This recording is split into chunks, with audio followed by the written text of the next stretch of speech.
নমস্কাৰ। আজি মই আপোনালোকৰ সৈতে শ্বেয়াৰ কৰিবলৈ গৈছোঁ এটা বিশেষ আৰু স্মৰণীয় অভিজ্ঞতা। মোৰ 9 বছৰীয়া ল'ৰাটোৰ সৈতে গুৱাহাটীত অৱস্থিত ছায়েন্স চিটিলৈ কৰা আমাৰ এটা সুন্দৰ ভ্ৰমণ। ছায়েন্স চিটিত প্ৰৱেশ কৰাৰ লগে লগে আমি দেখিলোঁ বহুত ডাঙৰ ডাঙৰ মডেল, বিজ্ঞানৰ বিভিন্ন প্ৰদৰ্শনী আৰু আধুনিক যন্ত্ৰপাতি।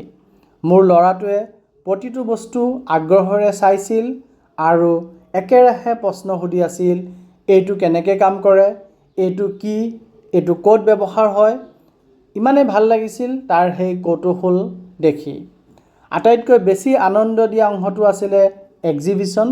ইয়াত সি নিজে হাত লগাই বিভিন্ন বস্তু পৰীক্ষা কৰিব পাৰিছিল।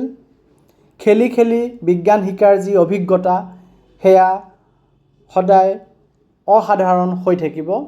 ময়ো তাৰ সৈতে সেইবোৰ চেষ্টা কৰি বহুত আনন্দ পাইছিলোঁ। তাৰপিছত আমি স্পেচ ছেকশ্যনলৈ গ'লোঁ। স্পেচ ছেকশ্যনত গ্ৰহ, নক্ষত্ৰ, ৰকেট, মহাকাশৰ বিষয়ে বহুত ৰোমাঞ্চকৰ তথ্য আছিল। ভাৰতৰ মহাকাশ অভিযানসমূহৰ বিষয়ে তাত সকলো তথ্য পাতি আছিলে। বিজ্ঞানীসকলৰ তথ্য পাতি আছিল আৰু বিজ্ঞানৰ বিভিন্ন আৱিষ্কাৰসমূহ তাত এক্সিবিট কৰি থকা হৈছিল।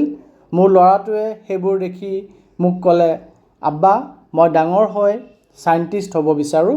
আৰু সেই কথা শুনি মোৰ বুকু গৌৰৱেৰে ভৰি উঠিছিল। আন এটা মনোমোহা অভিজ্ঞতা আছিল 3D শ্ব'। অতি বাস্তৱ যেন লাগিছিল। এনে লাগিছিল যেন বস্তুবোৰ আমাৰ সন্মুখলৈ আহি আছে। মোৰ ল'ৰাটোৱে একেবাৰে মুগ্ধ হৈ গৈছিল এইবোৰ চাই। ছায়েন্স চিটি কেৱল এটা ঘূৰাৰ ঠাই নহয়, ফুৰাৰ ঠাই নহয়, ই এখন শিক্ষাৰ জগত। ইয়াত শিশুসকলে আনন্দেৰে শিকে আৰু পিতৃ মাতৃ হিচাপে আমি তেওঁলোকৰ সৈতে সময় কটোৱাৰ এটা অমূল্য সুযোগ পাওঁ। এই ভ্ৰমণটোৱে আমাৰ মাজত এক বিশেষ স্মৃতি সৃষ্টি কৰিলে। হাঁহি ধেমালি, বিজ্ঞানৰ জ্ঞান আহৰণ আৰু একেলগে কটাই যোৱা সুন্দৰ সময়ৰ স্মৃতি।